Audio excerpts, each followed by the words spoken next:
Students, हम आज biology 10th class के नए चैप्टर जो हमारा है जैव प्रक्रम लाइफ प्रोसेस के बारे में बात करेंगे।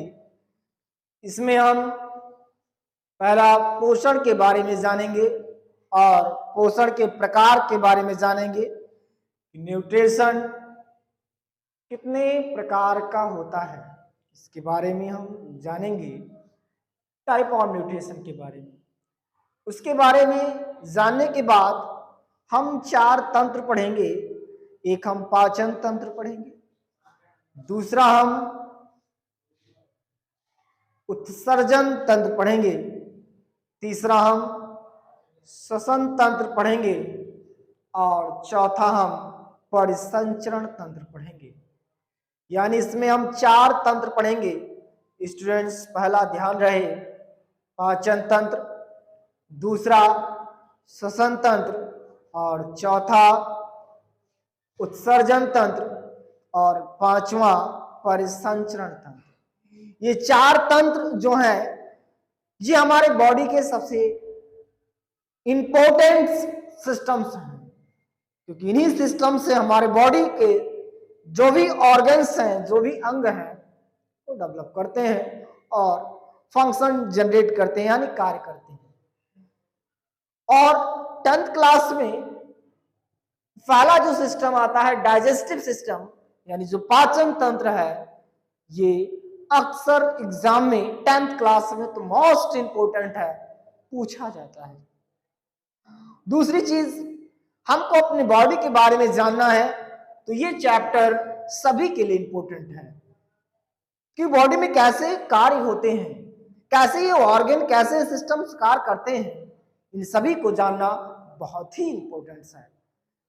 क्योंकि अगर आप अपने बॉडी के बारे में नहीं जानते हैं तो आप बायोलॉजी में कुछ नहीं जानते हैं। तो बायोलॉजी को अगर जानना है तो पहले अपने बॉडी के बारे में जाने कि हमारी बॉडी में ये जो ऑर्गन्स प्रेजेंस हैं, ये जो सिस्टम प्रेजेंस हैं, कैसे वर्क करते हैं और इन सिस्टम की क्या इंपॉर्टेंट है हमारे बॉडी में, इन बारे में आज हम इसी चैप्टर में, जो हमारा चैप्टर जो प्रक्रम है, सीखेंगे। पोषण उतना ही इंपॉर्टेंट है कि पोषण अगर नहीं करेंगे, न्यूट्रिशन नहीं होगा, तो जितने भी हमारे ऑर्गन्स हैं, जितने भी हमारे सिस्टम्स हैं, ये वर्क नहीं कर पाएंगे। तो पोषण को अगर डिवाइड किया जाए, 2 तरह के पोषण होते हैं। अगर हम पोषण को डिवाइड करें तो पोषण यानी न्यूट्रिशन 2 तरह का होता है। एक हमारा स्वपोषी होता है और दूसरा हमारा परपोषी होता है। स्वपोषी और परपोषी, स्वपोषी को इंग्लिश में हम ऑटोट्रॉफिक्स कहते हैं और परपोषी को हम हेट्रोट्रॉफिक्स कहते हैं। हेट्रोट्रॉफिक्स कहते हैं परपोषी और स्वपोषी। 2 वर्ड आपको याद रखना है, परपोषी और स्वपोषी। स्वपोषी जो अपने भोजन का निर्माण स्वयं करे, यानी सेल्फ अगर अपने भोजन का फॉर्मेशन करता है तो उसे हम स्वपोषी कहते हैं। यानी जो हमारे प्लांट्स होते हैं, पेड़ पौधे होते हैं, प्रकाश संश्लेषण द्वारा क्लोरोफिल जो पिगमेंट्स होते हैं, जिनकी वजह से जो पत्तियां होती हैं प्लांट्स की वो ग्रीन होती है, और कार्बन डाइऑक्साइड की प्रेजेंटेशन में प्रकाश संश्लेषण द्वारा प्लांट अपने भोजन का निर्माण सेल्फ कर लेते हैं, यानी स्वयं कर लेते हैं, तो उन्हें हम स्वपोषी कहते हैं। और जो अपने भोजन का निर्माण स्वयं नहीं कर पाते हैं उन्हें हम परपोषी कहते हैं। उन्हें हम परपोषी कहते हैं।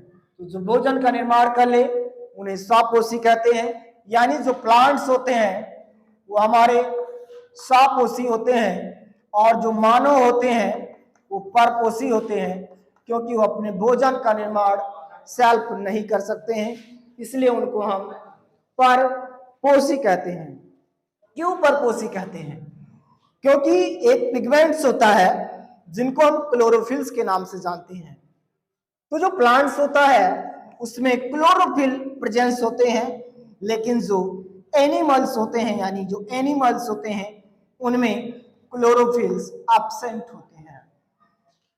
तो दो basic difference, presence of chlorophylls is called autotrophic, absence of chlorophyll is called heterotrophic, formation of self of food is called autotrophic, and now not formation of food is called heterotrophics।